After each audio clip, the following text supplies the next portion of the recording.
இப்போ இந்த கண்காட்சிக்கு வந்தேன். புத்தக கண்காட்சிக்கு வருகிற போது கண்காட்சி வாசலுக்கு வெளியே நிறைய பேர் அந்த சிறு புத்தக அரங்கங்களை அந்த பிளாட்ஃபார்மில் போட்டிருக்காங்க. அதை பார்த்துட்டு தானே வந்தீங்க நீங்கள்.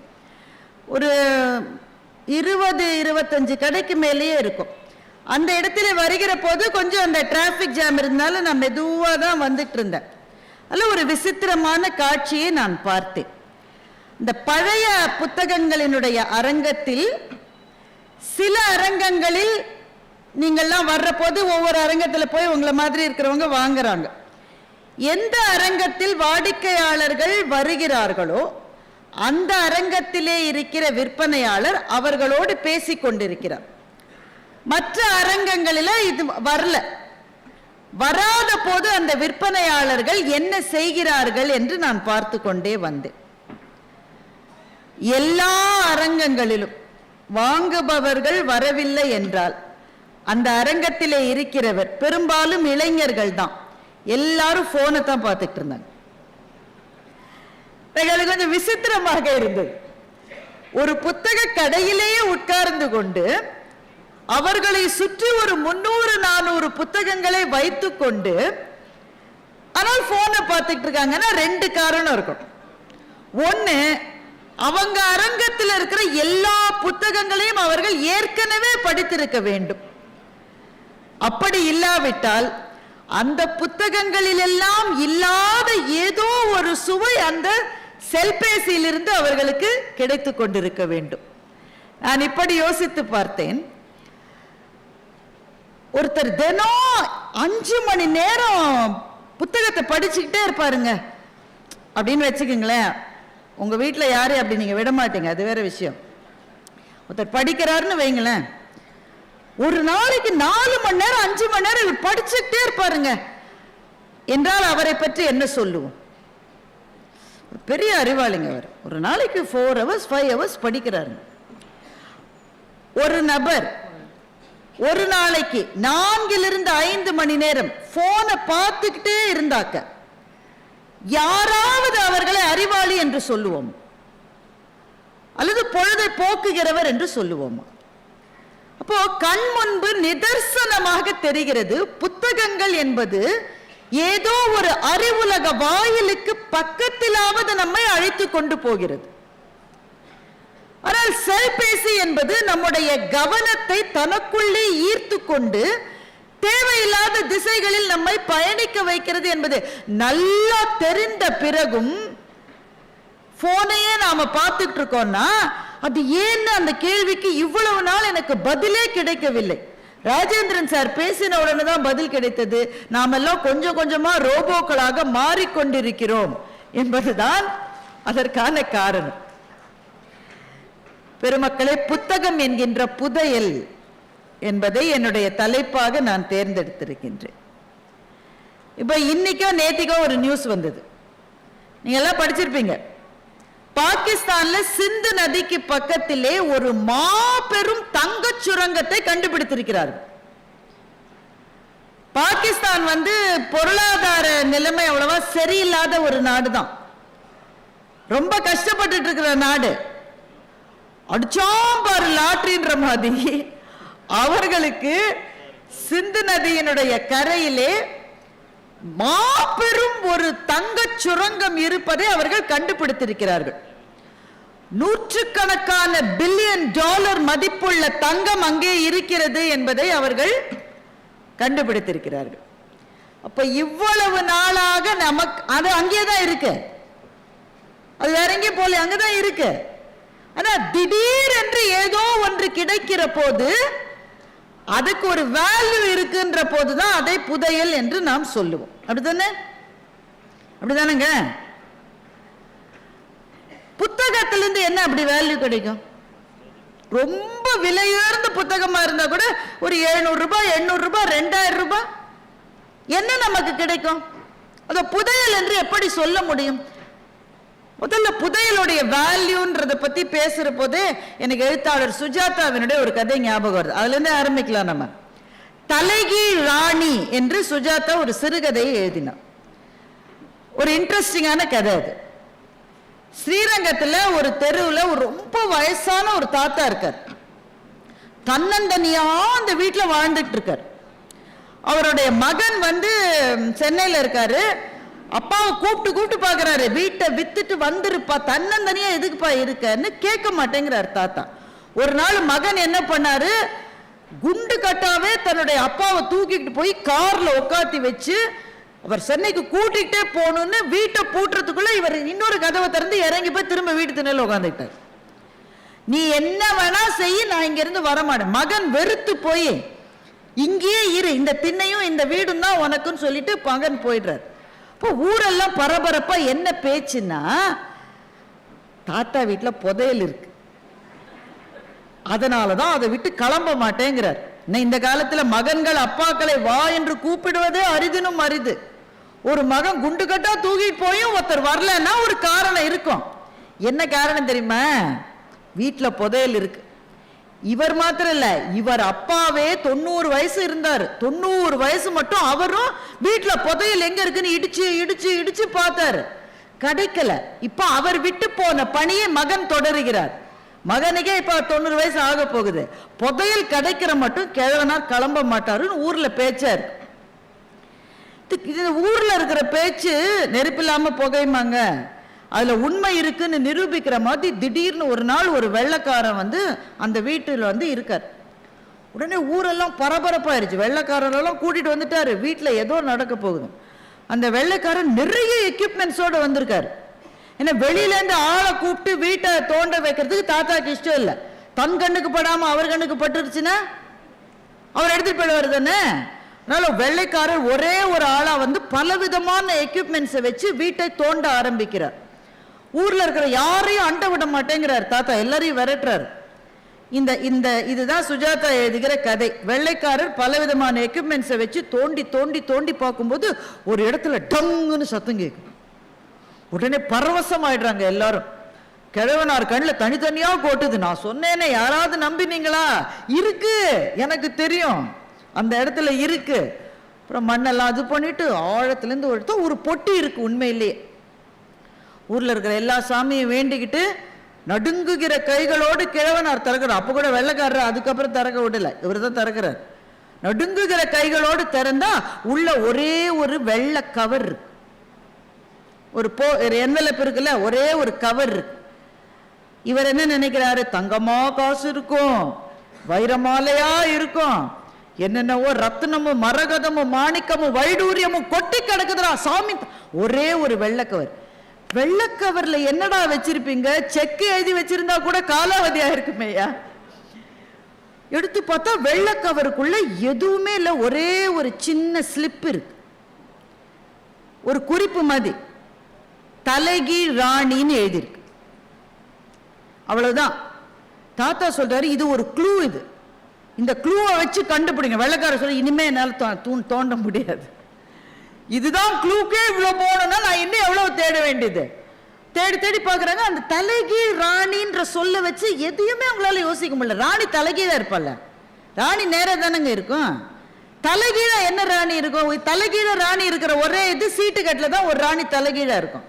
இது தவிர எங்கேயுமே தலைகீழா இருக்காது. சீட்டுக்கட்டுல ஏதாவது க்ளூ இருக்க தேடி தேடி பார்த்து சலிச்சு போய் வெள்ளைக்காரர் சொல்றாரு, சார் ஒருவேளை இருந்திருக்கலாம், இப்ப எதுவும் இல்லை, அதனால நம்ம கிளம்பிடலாம், இனிமே எதுவும் கிடைக்காதுன்ற முடிவுக்கு எல்லாரும் வந்துடுறாங்க. தாத்தாவும் மனசு உடைஞ்சு போயிட்டார். வீட்டை யாருக்கோ விற்கிறதா டிசைட் பண்ணிட்டு வீட்டை கடைசியா ஒரு முறை பார்த்துட்டு போற, இனிமே எனக்கு புதையலும் கிடைக்காது, ஒன்றும் கிடைக்காது. எங்க அப்பா ஒரு குறிப்பு எழுதி வச்சிருக்காரு, அந்த கடிதத்தை கிழிச்சு போட்டாதான் எனக்கு ஆத்திரம் அடங்கும்னு சொல்லி அந்த ஒயிட் கவர் இருந்தது இல்ல, அதுல ஒரு ஸ்டாம்ப் வேற ஒட்டி இருக்கு. அந்த ஒயிட் கவரை கிழிச்சு அங்க போற குப்பை தொட்டியில ஒரு குப்பை வண்டி போயிட்டு இருக்கு, அதுல போட்டுட்டு தாத்தா கிளம்பிட்டார். வெள்ளைக்காரரும் கிளம்பிட்டார். ஆனா வெள்ளைக்காரருக்கு மனசு கேட்கல. எதுவும் இருக்கு, எதையும் மிஸ் பண்றோம், நம்ம எதையும் மிஸ் பண்றோம். தலைகீழ் ராணினா என்ன, தலைகீழ் ராணினா என்ன? திடீர்னு பிளாஷ் அடிக்குது அவருக்கு. அந்த ஒரு ஒயிட் என்வெலப் இருந்தது இல்ல, அதை ஒரு போட்டோ எடுத்து வச்சிருக்காரு. அந்த போட்டோவை பாக்குறாரு. அந்த வெள்ளை என்வெலப்ல ஒரு ஸ்டாம்ப் ஒட்டி இருக்குல்ல, பழைய கால ஸ்டாம்ப். ஏன்னா இவருடைய தாத்தாவுக்கு தாத்தா உபயோகிச்ச ஸ்டாம்ப் அது. அந்த ஸ்டாம்ப் பழசா இருக்கு. நல்லா ஜூம் பண்ணி பாக்குறாரு. அந்த ஸ்டாம்ப்ல எலிசபெத் ராணியினுடைய படம் இருக்கிற ஸ்டாம்ப் அது. ஆனா அந்த ராணியினுடைய படம் தலைகீழாக அச்சிடப்பட்டிருக்கிறது. இதுல ஸ்டாம்ப்ல. உடனே போய் கூகுள் சர்ச் பண்ணி பார்க்கிறாரு. அப்போதுதான் தெரிகிறது, தவறுதலாக பிரிண்ட் பண்ணப்பட்ட ஸ்டாம்புக்கு பல $1,000,000 மதிப்புள்ள மார்க்கெட் இருக்கான்.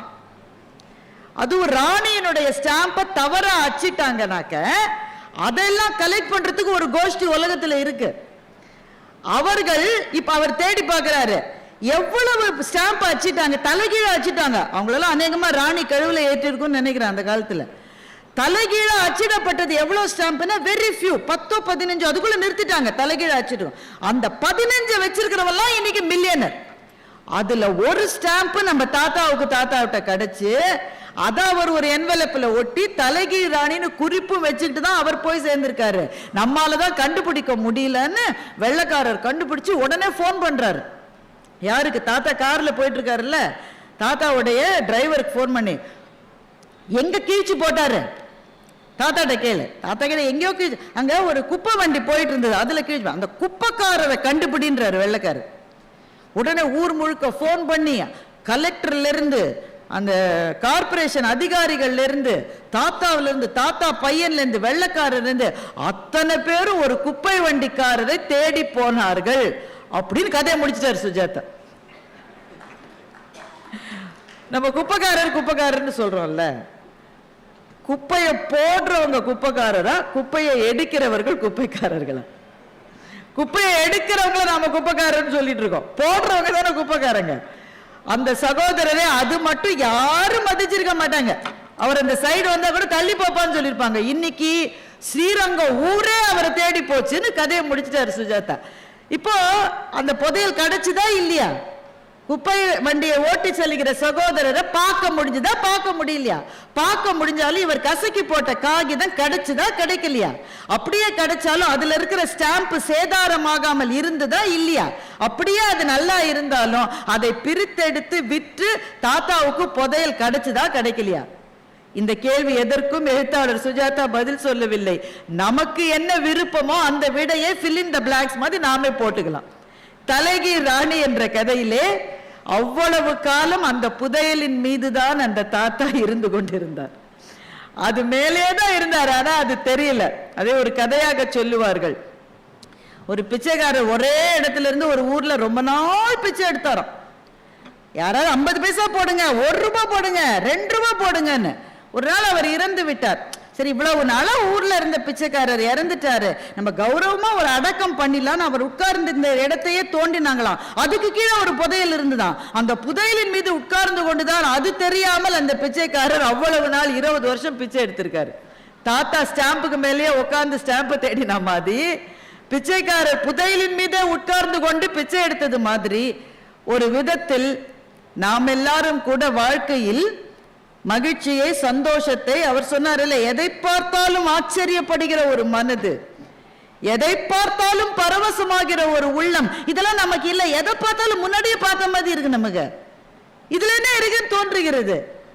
இந்த மாதிரியான மனது வேண்டும் என்று தேடி அலைகிறோமே, அதை தருகிற புத்தகங்கள் நம்மை சுற்றி இருந்தாலும் அந்த புத்தகத்தை பார்க்காமல் போனுக்குள்ளே ஒரு வாழ்க்கையை தேடிக்கொண்டிருக்கிற நாமெல்லாம் சுஜாதாவின் தலைகீழ் ராணி கதையில் வருகிற தாத்தாவாகவோ புதையலின் மீதே உட்கார்ந்து கொண்டு யாசகம் செய்து கொண்டிருந்த பிச்சைக்காரர் போலோதான் நாம் இப்போது வாழ்ந்து கொண்டிருக்கின்றோம். இப்பதான் ஒரு மாதிரி டியூன் ஆகி வந்திருக்கீங்க. நண்பர்களே, புத்தகம் ஏன் புதையல்? புதையல்னா there must be some value. என்ன மதிப்பு அதுக்கு? ஒரு வார்த்தை, ஒரு வாசகம், ஒரு கவிதை, ஒரு கதை, ஒரு நூல், இது எதுவுமே ஒருவருடைய வாழ்க்கைக்கு புதையலாக முடியும். இது எல்லாமே புத்தகத்துல தான் இருக்கு. இது எதுவும் ஒரு வாழ்க்கைக்கான புதையலாக முடியும். எது புதையல்?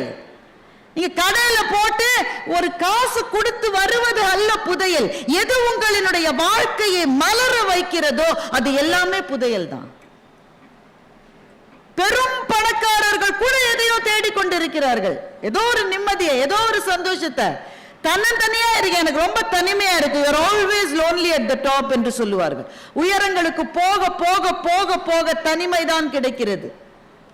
ஒண்ணுமே இல்லாம இருந்த போது 40 பேர் 50 பேர் இருந்தாங்க. நீ மேல போக போக போக சுத்தி பார்த்தா யாருமே இல்ல. அப்படியே 2-3 பேர் நின்னாலும் இவன் நம்மளை கொண்டுருவானோன்னு பயமாவே இருக்கு எப்பவும். அப்போ உயரங்களிலே இருக்கிற போது தனிமையும், தாழ்வரைகளில் இருக்கிற போது நட்பும் இருக்கிற அதிசயம் தான் இந்த வாழ்க்கை. அப்ப இந்த வாழ்க்கையிலே புதையல் எது? எனக்கு புதையல் என்பது உங்களுக்கு புதையல் இருக்கணும்னு அவசியம் கிடையாது. எனக்கு எது மதிப்பு தருகிறதோ, எது எனக்கு மதிப்புக்குரியதோ அதுவே தான் உங்களுக்கு மதிப்புக்குரியது என்று சொல்ல முடியாது. ஆனால் அவரவர்களினுடைய வாழ்க்கையினுடைய தேடலுக்கான ஏதோ ஒன்றை புத்தகங்கள் தருமா தராதா? அதைத்தான் புத்தக கண்காட்சியிலே பேச வேண்டும் என்று நான் நினைத்தேன். வேகமா யோசிச்சு போனா சில பேருக்கு ஒரு வார்த்தையிலிருந்தே ஒரு வாழ்க்கை மலர்ந்திருக்கிறது. சார் மகாகவி பாரதியை பற்றி அவ்வளவு அழகாக பேசினதுனால இது உடனே எனக்கு ஞாபகத்துக்கு வந்து, மகாகவி பாரதி ஒரு சிறுகதை எழுதியிருக்கிறார். தமிழ் சிறுகதைகளினுடைய தந்தை வாவேசு ஐயர் தான், அதிலே மாற்று கருத்து இல்லை. ஆனால் அவருக்கும் முன்பே கூட சின்னஞ்சிறு கதைகளை எழுதி சிறுகதைகளுக்கு கூட முதல் அடியை நமக்கு எடுத்து கொடுத்தது மகாகவி பாரதி தான். அப்படி அவர் எழுதிய ஒரு கதை, அதுதான் ஒரு வார்த்தையிலிருந்து மலர்ந்த ஒரு வாழ்க்கை. வார்த்தையே புதையலங்க. என்ன வார்த்தை? ஒரு கதை எழுதுறாரு. ஒரு ராஜா இறந்து போற போது தன் மகனை ராஜாவாக்கிட்டு அவர் இறந்து போறாரு. அது ஒரே ஒரு ஊரில் தான் ஆரம்பிக்கிறாரு பாரதி. ஒரே ஒரு ஊரில் ஒரே ஒரு ராஜா. அவர் மகனை ராஜாவா பண்ணிட்டு அவர் சொல்றாரு, இப்ப உனக்கு பெரிய நாடு இருக்கு, இப்ப ரொம்ப சந்தோஷமா இருக்க, எப்பவுமே அப்படி இருக்கன்னு நினைக்காத. ஒரு நாள் வாழ்க்கையில வரும், நீ தனியா இருப்ப, யாருமே உன் கூட இருக்க மாட்டாங்க, நம்ம செத்துடலான்னு உனக்கு தோணும். உடனே பையன் மனசுக்குள்ள நினைக்கிறான், போற நேரத்துல நல்ல வார்த்தை சொல்லாம எப்படி சொல்லிட்டு போகுது. இப்ப அப்படி உனக்கு தோணிச்சுன்னா அப்ப இதுல ஒரே ஒரு மந்திர சொல்லை எழுதியிருக்கேன், ஒரு ஓலை, அதை உன் கூடவே வச்சுக்க. அப்படி ஒரு நிலைமை உனக்கு வரும், வரும்போது இதை அது மட்டும் பிரிக்காத. பையன் அதை வாங்கி தன்னுடைய உடைவாள் இருக்குல்ல, அந்த உடைவாளனுடைய உரையிலேயே வச்சுக்கிறார். அது பிரிக்க வேண்டிய அவசியமே வரல. என்ன பெரிய அரசர், என்ன இப்படி திரும்பினா 10 பேர் கீழே வரும், இந்த பக்கம் திரும்பினா 10 பேர் கீழே வரும், என்ன செல்வாக்கு. ஆனா அப்பா சொன்ன அந்த நாள் வந்தது. விரோதிகள் எல்லாம் சூழ்ந்துட்டாங்க, நண்பர்கள் எல்லாரும் கைவிட்டுட்டாங்க. ஓடினான் ஓடினான், வாழ்க்கையின் ஓரத்துக்கே ஓடினான். ஒரு குகையில தன்னந்தனியா மாட்டிக்கிட்டான். அப்ப ஒரு மலைப்பாம்பு அவனை சுத்தி வளைச்சுது. அந்த நேரத்துல நினைச்சான், இப்ப நான் செத்துடலான்னு நினைச்சான். அப்ப அப்பா சொன்னது ஞாபகம். அப்பா சொன்னாரு, ஒரு நாள் உனக்கு தோணும் இறந்துடலாமான்ற நிலை வரும்போது அதை பிரிச்சு பாருன்னு. கஷ்டப்பட்டு அந்த பதம் உடைவாள் இருக்கு, அதுல இருந்த உரையிலேருந்து அதை எடுத்துட்டான்.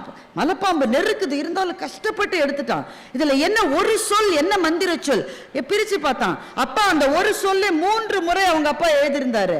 அந்த சொல் என்ன தெரியுமா? செயல் செயல் செயல்.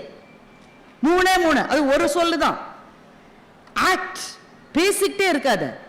வார்த்தைகளில் உன்னுடைய வாழ்க்கையை விரயம் செய்வதை விட செயலிலே இறங்கு என்பதுதான் அந்த மந்திர சொல். செயல் என்கின்ற அந்த ஒன்றை பார்த்த உடனேயே செயல்பட வேண்டும் என்ற உத்வேகம் வந்தது. அப்ப உடைவாளை எடுத்துட்டான். மலைப்பாம்பை சத்து சத்து சத்துன்னு 10 தடவை குத்தி நான் தனியா போயிருச்சு. அப்படியே எழுந்து ஓடினான். அவனுடைய பகைவனுக்கு பகைவனை இவன் நண்பனாக்கினான். 2 பேரும் சேர்ந்து பகைவனை அழிச்சாங்க. திரும்ப அரியாசனத்தின் மீது அமர்ந்து விட்டான். அப்ப அவனுடைய புதையல் எது? அவனுக்கு இருக்கிற செல்வமா? அவனுக்கு இருந்த படை வீரர்களா? இல்லை, அவனுக்கு கிடைத்த ஒரு வார்த்தை தான் அவனுக்கான புதையல். அப்போ ஒரு வார்த்தையிலிருந்து ஒரு புதையல் கிடைக்கலாம். ஒரு வாசகத்திலிருந்து ஒரு புதையல் கிடைக்க முடியுமா? எனக்கு கிடைச்சது. அந்த வாசகத்தை எனக்கு கொடுத்தது மேடையில் இருக்கிற ஒருவர் தான், மாராஜேந்திரன் சார் தான் அதை கொடுத்தார்.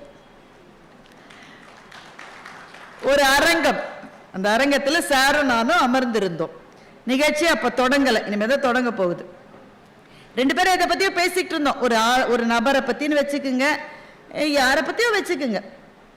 நான் அவர்கிட்ட சொன்னேன், என்ன சார் இவர் கூட எப்படி இருக்காரு, அவர் யார் என்னெல்லாம் தேவையில்லை நமக்கு, சார் இவர் கூட எப்படி இருக்காரு, இவரும் நம்ம அப்படி நினைக்கலையே சார். அப்படி நாம எல்லாரும் எல்லார பத்தியும் நினைப்போம், அப்படித்தானே? இவர் கூட இப்படி தானே சார், என்னவோ நினைச்சேன் சார், எல்லாமே இப்படி ஆயிடுச்சு. அவர் சொன்னாரு, ஒரு நபரை ஒரு செயல்ல இருந்து அப்படி எடை போட்டுற கூடாதோன்னு நான் யோசிக்கிறேன்.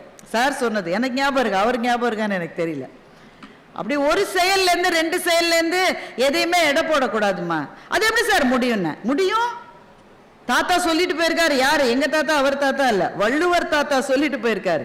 என்ன சார் சொல்லியிருக்காரு? குணம் நாடி குற்றமும் நாடி அவற்றுள் மிகை நாடி மிக்க கொளல் என்ற ஒரு வாசகத்தை சார் சொன்ன போது என் மனதுக்குள்ளே புது வாயில்களும் ஜன்னல்களும் திறந்து கொண்டது மாதிரி இருந்தது. நாம யாரையும் எடை போடுகிற போது அவர்களுடைய குற்றங்களை முதலில் நாடுகிறோம். ஒரு ஆளை பத்தி நம்ம பேசணும்னு இருந்தாலே 3 பேர் இருந்தாங்க, 3 பேர் 4வது ஆளை பத்தி தப்பா பேசியிருந்தாங்க. 3 பேர்ல ஒருத்தன் கிளம்பி போயிட்டான், பாக்கி 2 பேர் 3வது ஆளை பத்தி தப்பா பேசினாங்க. அதுலயும் இன்னொருத்தன் போயிட்டான். ஒருத்தன் தனியா மனசுக்குள்ள அந்த 2வது ஆளை திட்டி தீத்தான். நமக்கு தெரிவதெல்லாம் குறைகள் தான். அது நம்ம கூடவே வாழ்கிற வாழ்க்கை துணைவியாகவோ வாழ்க்கை துணைவராகவோ இருக்கட்டும், நண்பர்களாகட்டும், அலுவலகத்தில் இருக்கிறவங்களாகட்டும், யாரா இருந்தாலும் முதலில் நம் மனம் நாடுவது குற்றங்களை. வள்ளுவர் சொல்றாரு, நீ குற்றங்களை நாடணும்பா, ஆனா குற்றங்களை நாடுவதற்கு முன்பு குணத்தை நாடு. குணம் நாடி குற்றமும் நாடி அவற்றுள் மிகை நாடி மிக்க கொள்ளல் என்று வள்ளுவர் சொன்னார். இது ஒரு பெரிய வெளிச்சம் பாருங்க. முதல்ல வாழ்க்கையில எல்லாரும் நமக்கு எப்பவும் நன்மையே செய்வார்கள் என்று நாம் நினைத்தால் நம்மை விட முட்டாள்கள் யாரும் கிடையாது. எல்லாருக்கும் நான் நல்லதே செஞ்சிருக்கேன், முதல்ல அதுவே போய் நீ எல்லாருக்கும் நல்லது செய்யல, போற போக்கில் அங்கங்க குத்திட்டு தான் போயிருக்க நீ. ஆனா நம்ம பத்தி நாமே என்ன நினைச்சுப்பால, நான்லாம் எவ்வளவு நல்ல ஆளு தெரியுமா, எனக்கு ஏன் இப்படி வந்தது, ஏன் உனக்கு அப்படி வரக்கூடாது என்பதுதான் அதற்கான பதில். எனக்கு போய் இது ஏன் வந்தது, உனக்கு ஏன் வரக்கூடாது, நீ என்ன எக்ஸம்ஷன் கேட்டகரியா? நீ எல்லாருக்கும் வாழ்க்கை எதை தருமோ அதைத்தான் உனக்கும் எனக்கும் தரும். அதை தருகிற போது அது தந்த வாழ்க்கையை சபிப்பதை விட்டுவிட்டு அதே வாழ்க்கை எனக்கு எவ்வளவு நன்மைகளை தந்திருக்கிறது என்று யோசிப்பது கூட குணம் நாடி குற்றமும் நாடி அவற்றுள் மிகை நாடி மிக்க கொளல். இந்த கொளல்ன்ற வார்த்தையே ரொம்ப சுவாரஸ்யமான வார்த்தை. கொளல்னா என்ன அர்த்தம்? என்னை பொறுத்தவரை அக்செப்ட். நிறைய பேரு அவங்க வாழ்க்கை துணைவியை பற்றியோ துணைவரை பற்றியோ நீங்க கூப்பிட்டு கேட்டீங்கன்னா ஒரு குறை அழாம விடவே மாட்டோம். முன்னாடிலாம் ஒரு 50 வயசுக்கு மேல இருக்கிறவங்க தான் அப்படி குறை சொல்லுவாங்க. இப்பெல்லாம் கல்யாணம் ஆன நாளுக்கு அடுத்த நாள் கேட்டாலே குறை சொல்றோம், கல்யாணத்துக்கு முன்பே குறை சொல்றோம். திருமணத்துக்கு நிச்சயதார்த்தம் பண்ணி கல்யாணத்துக்கு 2 மாசம் இருக்கும், அதுக்குள்ள பிரேக்கப் ஆயிரு. இன்னும் கல்யாணமே ஆலியடா, அதுக்குள்ள எப்படிடா பிரேக்கப்னா ஒரு 4 தடவை பேசினேன் நமக்கு செட் ஆகாதுன்ற. என்ன காரணம் தெரியுமா? குற்றங்களை நாடுகிற மனம் குணங்களை நாட மாட்டேன் என்கிறது. அப்போ நீங்க ஒருவரை அசஸ் பண்ற போது, வாழ்க்கை துணைவரா இருக்கலாம், பிள்ளைகளா இருக்கலாம், கூட வேலை செய்யறவங்களா இருக்கலாம், பார்ட்னர்ஸா இருக்கலாம், யாரையும் அசஸ் பண்ற போது முதலில் நீங்கள் சொல்லிக் கொள்ள வேண்டியது அவங்கள்ட்ட நல்ல விஷயமே இல்லையா, நல்ல ஆஸ்பெக்ட்ஸே இல்லையா அவங்க கிட்ட. அப்படி யோசித்தால் தான் தெரியும் எவ்வளவு நல்ல விஷயங்கள் இருக்கிறது என்று. குணத்தை நாடி குற்றத்தையும் நாடி இதுல எது ஜாஸ்தியா இருக்குன்னு பாருன்னு சொன்ன வள்ளுவர் கடைசியில் சொன்னார் மிக்க கொளல். எது அதிகமா இருக்கோ அதை அதோட வாங்கிக்க. நீ அது அப்படித்தான் இருக்கும், திருத்தலாம் முடியாது ராஜா, அது அப்படித்தான் இருக்கும். நீ 2த்தையும் அசஸ் பண்ணிக்கோ, வாங்கிக்கோ. இது மட்டும் பரவாயில்ல, பக்கத்து வீட்டு பரமசிவத்தோட என் நிலைமை எவ்வளவோ பரவாயில்லன்னு நினைச்சுக்கிட்டா உனக்கும் கீழே உள்ளவர் கோடி நினைத்து பார்த்து நிம்மதி நாடுன்னு கண்ணதாசன் சொன்னது படி வாழ்க்கை மனிதர்களை அசஸ் பண்ற போது ஒண்ணு மட்டும் நினைவு வச்சுக்கோங்க, எல்லாம் பர்ஃபெக்டா இருக்கு. இந்த இடத்துல இந்த வெளிச்சம் இருக்கு பாருங்களேன், எதுக்கு வெளிச்சம் போட்டிருக்காங்க? ஒருவர் முகம் ஒருத்தருக்கு தெரியணும்ன்றதுக்காக இந்த வெளிச்சம் போட்டிருக்காங்க. ஆனா இந்த வெளிச்சமே மிக அதிகமாக இருந்தால் நம்மால யாரையுமே பார்க்க முடியாது. வெளிச்சத்துக்கு நடுவிலே இருக்கிற நிழல்கள் தான் வெளிச்சத்துக்கான மரியாதையே கொடுக்கிறது. அப்படித்தான் வாழ்க்கையும். வெறும் நல்ல விஷயங்கள் மாத்திரமே இருந்தால் அந்த வாழ்க்கையில ஆக்டிவிட்டி இருக்காது, சுவாரஸ்யமும் இருக்காது. இருளும் நிழலும் ஒளியும் கலந்து இருப்பதுதான் நல்ல பார்வையை தருகிறது என்பது போல மனிதர்கள் எல்லாம் கலந்துதான் இருப்பார்கள் என்பதை முதலிலே வாங்கிக் கொள்ள வேண்டும் என்பது ஒரு வாசகம். அந்த வாசகத்தை சொன்னது திருக்குறள். அதை சரியான நேரத்திலே எனக்கு நினைவுறுத்தியதற்காக மகாராஜேந்திரன் சார் அவர்களுக்கு இந்த மேடையில் திரும்பவும் என்னுடைய நன்றியை சொல்லிக் கொள்கின்றேன். அப்ப ஒரு வாசகத்திலிருந்து ஒரு வாழ்க்கையே மலர முடியும். ஒரே ஒரு வாசகம் தான், அதிலிருந்து மலர முடியும். இந்த ஊழையும் உப்பக்கம் காண்பர் உலைவின்றி தாழாது உயற்றுபவர் என்கின்ற ஒரு திருக்குறள் இருக்கிறது. திருவள்ளுவர் விதியை நம்பியவர், அல்ல மாற்று கருத்தே கிடையாது. ஊழ் என்று ஒரு அதிகாரத்தையே எழுதியவர், ஒரு முழு அதிகாரத்தை ஊழுக்காக கொடுத்தவர். சரி, அதுக்குன்னு விதி நீ முயற்சி எடுக்காம இருக்காத ராஜா. ஊழையும் உப்பக்கம் காண்பர் உலைவென்றி தாழாது உயற்றுபவர் என்கின்ற ஒரே ஒரு வாசகத்தினால் எத்தனை வாழ்க்கைகள் மலர்ந்திருக்கின்றன என்பதை யோசித்து பாருங்கள். அருணிமா சின்ஹாவை பற்றி நீங்கள் கேள்விப்பட்டிருப்பீர்கள். கேள்விப்பட்டிருக்கீங்களா? இந்த இது வந்துகிட்டே இருக்கேன் சார், இதை ஒன்றும் நிறுத்த முடியாது. அத பேச்சாளர்களுக்கு எவ்வளவு பிரச்சனைகள் பாருங்க. முதல்ல நீங்கள்லாம் வரணும், வந்து கேட்கணும். நீங்க இந்த கேமராக்கு பின்னாடி இருக்கிறவங்க எல்லாம் என்ன கவனிக்கிறாங்களான்னு நான் இங்கேருந்து பார்த்துக்கிட்டே இருக்கணும். ஏன்னா கேமராக்கள் அப்படி திரை போல இருக்கு. இதுல உணவகம் நல்ல வேலை நேரே இல்லை. போன முறை நேர உணவகம் இருந்தது. பாதி பேர் அங்கேயுமா பார்த்துட்டு இருந்தான். மசால் தோசை தீந்து போச்சுன்னா என்ன பண்றதுன்னே பயந்துக்கிட்டே சில பேர் கேட்டுட்டு இருந்தாங்க. இதுல இவங்க வேற. சரி, ஓகே, என்ன செய்வது? அவங்களுடைய வேலையை அவங்க பார்க்கணும், நம்ம வேலையை நம்ம பார்க்கணும். அருணிமா சின்ஹாவை பற்றி கேள்விப்பட்டிருப்பீர்கள். அருணிமா சின்ஹா உத்தரப்பிரதேசத்திலே இருந்த ஒரு இளம் பெண். அவங்களுக்கு கனவு என்பதே போலீஸ் வேலைக்கு போகணும்ன்றதுதான். போலீஸ் வேலை கிடைச்சிருச்சு அவங்களுக்கு. கையில அப்பாயின்மெண்ட் ஆர்டரோட ட்ரெயின்ல ஏறி வேலையில சேர்றதுக்காக போயிட்டு இருந்தாங்க. போகிற இடத்தில் அவங்க ரொம்ப வறிய குடும்பத்தை சேர்ந்தவங்க. அவங்களுக்கு இருந்த ஒரே சொத்து அவங்க அம்மா ஒரு தங்க சங்கிலி பண்ணி போட்டிருந்தாங்க. அது ஒண்ணுதான் கழுத்துல இருந்தது. அந்த சங்கிலியை பறிக்கிறதுக்கு யாரோ முயற்சி பண்ணிருக்காங்க. அருணிமா சின்ஹா போராடி இருக்கிறார். ஏன்னா போலீஸ் வேலைக்கு போயிட்டு இருக்கிற போது தங்க சங்கிலியை திருட்டு கொடுத்துட்டு போய் போலீஸ் வேலைக்கு சேர முடியாது தானே சார். அதனால போராடி இருக்காங்க. இவங்க போராடின உடனே அந்த கும்பலுக்கு அது வெறியாயிருச்சு. அந்த சங்கிலியை பறிச்சுட்டு அவங்க அப்படியே ட்ரெயின்ல இருந்து வெளியில தள்ளிட்டாங்க. அவர்களுடைய நேரம் பாருங்க, பக்கத்துல இன்னொரு ட்ரெயின் ட்ராக் இருக்கு. கரெக்டா அந்த ட்ராக்ல போய் விழுந்துட்டாங்க. எழுந்திருக்க முடியல. அவங்க எழ முயற்சி செய்வதற்குள் அந்த ட்ராக்ல ஒரு ட்ரெயின் வந்து அவங்க காலை அப்படியே ஒண்ணு இல்லாம கூழா போச்சு கால். போலீஸ் வேலைக்கு போகிற செயல் சின்ன பொண்ணு சார். ஒரு கனவு அந்த இடத்திலே கூழானது. இதை நம்ம என்ன சொல்லுவோம்? விதி பாரு எவ்வளவு பயங்கரமா இருந்திருக்கு பாரு. இப்போ அருணிமா சின்ஹாவுக்கு இந்த திருக்குறள் தெரிந்திருக்க வாய்ப்பு. அந்த திருக்குறளுக்கு பின்னாடி இருக்கிற ஸ்பிரிட் அவங்களுக்கு இருந்தது. விதி தானே, நீ தானே என்னுடைய காலை இந்த மாதிரி செஞ்சுட்ட, நீ என்ன நினைக்கிற? நான் விழுந்துருவேன்னு நினைக்கிறேன், நான் இதுக்கு பிறகு எழுதினா என்று அருணிமா சின்ஹா செயற்கை காலை பொருத்தி கொண்டு நடக்க ஆரம்பித்தார். நடப்பதே அதிசயம் இருந்தது. ஆனா நடப்பதோடு மாத்திரம் இல்லாமல் மலை ஏறுகிற பயிற்சியையும் அருணிமா சின்ஹா எடுத்துக்கொண்டார். மலையே இந்த செயற்கை காலை வைத்துக் கொண்டு மலையில் ஏறுவது என்பது எவ்வளவு பெரிய கஷ்டம்னு நமக்கு தெரியும். சாதாரண மலை, உங்க வீட்டு மலை, எங்க வீட்டு மலை, பரங்கி மலை கிடையாது. இமயமலையில் எவரெஸ்ட் சிகரத்தில் ஏறி காட்டினார் அருணிமா சின்ஹா.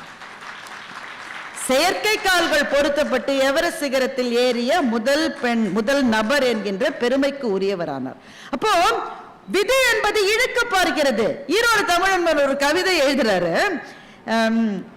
நான் விரிவானம் என்னையா கிழிக்க பார்க்கிறாய், நான் மழை பொறு துளி என்னையா உடைக்க பார்க்கிறாய் என்று கவிதை எழுதினார். அப்ப நம்மளுடைய வாழ்க்கையில ஏதோ ஒரு கட்டத்தில் அத்தனை பேரும், அது இயற்கையா இருக்கட்டும் எதுவான இருக்கட்டும், நமக்கு எதிராக இருப்பது போல ஒரு நிலைமை எல்லாருக்கும் வரும் சார் வாழ்க்கையில. அப்படி வருகிற போது உங்களுக்கு ரெண்டு பாதை இருக்கு. ரஜினி சார் சொல்லுவாரு, பூ பாதை சிங்க பாதை மாதிரி ரெண்டு பாதை இருக்கு. ஒரு பாதை, இதுதான் என் விதி, வேற வழி இல்லை, இதை நான் ஏத்துக்கணும், இப்படித்தான் இருக்கணும், எனக்கு வேற கதி இல்லை, இது ஒரு பாதை. இதைத்தான் 99 விழுக்காடு பேர் தேர்ந்தெடுக்கிறார்கள். ஆனா ஒரு விழுக்காடு இருக்காங்க பாருங்களேன், அவங்க சொல்றாங்க நான் இதை ஏத்துக்காம போராடின, ஒருவேளை அந்த போராட்டத்தில் எனக்கு வெற்றி கிடைச்சிருச்சுன்னா அந்த பாதையை தேர்ந்தெடுக்கிறவர்கள் அவர்களுக்காக வள்ளுவர் சொன்னார், ஊழையும் உப்பக்கம் காண்பர் உலைவின்றி தாழாது உயற்றுபவர். விதியை கூட பையா ஓரமா நில பாதையில வராதன்னு தள்ளி விட்டுட்டு போய்கிட்டே இருக்கிறவங்க சில பேர் இருக்காங்கல்ல, அவர்களால் தான் இந்த மானுடம் இத்தனை தூரம் உயர்ந்திருக்கிறது, வளர்ந்திருக்கிறது. அப்ப ஒரு குறள், அந்த குறள் ஒரு வாழ்க்கையை மலரச் செய்கிறது என்றால் அது ஒரு புதையல் தானே சார். இதுவரை போன பாதையிலிருந்து என்னை புதிதாக யோசிக்க வைத்திருக்கிறது என்றால் எந்த புதையலையும் விட அந்த புதையல் மகத்தானது. அதனால ஒரு வார்த்தை புதையலா இருக்கலாம், ஒரு வாசகம் புதையலா இருக்கலாம், ஒரு கவிதை கூட புதையலா இருக்கலாம். ஐயா எவ்வளவு அழகான கவிதைகளை சொன்னார்கள். ஒரு கவிதை கூட புதையலா இருக்கலாம். நான் உங்க எல்லாரையும் பார்த்து கேட்கிறேன், சில சமயத்துல வாழ்க்கையில ஒரு இடத்துல நல்ல செட்டில்டா இருப்போம் சார். செட்டில்டுனா வேலையை வச்சுக்கலாம், பிசினஸ் வச்சுக்கலாம், நல்லா போயிட்டு இருக்கோம், பிரமாதமா இருக்கும். அப்படி லேசா ஒரு செருக்கு கூட வரும். எப்படி இருக்கீங்க, அது எப்படியோ வந்துடுறது இல்ல. ஒரு பதவிக்கு வர்ற போது கொஞ்சம் அப்படி மேல வர்ற போது உறவுக்காரெல்லாம் அங்கேயே தான் இருப்பான். இவர் கொஞ்சம் ஏறிட்டாருனாக்கா, மச்சான் நல்லா இருக்கியா, புது காரு நீ முன்ன பார்த்துருக்க மாட்ட, நீ இப்பதான் வாங்கிருக்கேன், அது கொஞ்சம் வரும் தானே சார். நல்ல செட்டில்டா இருக்கும்போது திடீர்னு ஏதோ ஒன்று கீழே தள்ளிடும் சார். ஒருத்தருக்குமே நடந்தது இல்லையா அன்னது? என்னங்க அநியாயமா இருக்கு. எல்லாருக்கும் வரலாம் சார், வரணும்னு நம்ம நினைக்க கூடாது. நம்ம பிரார்த்தனை என்பது இருக்கிற இடத்துலயே இருந்து கிடைக்கிற கூழையே குடிச்சிட்டாவது போயிடலாம். ஆனா சில சமயம் அப்படி நடக்கும். அப்படி கீழே விழுந்துட்டா வாழ்க்கை எப்படி பார்க்குது?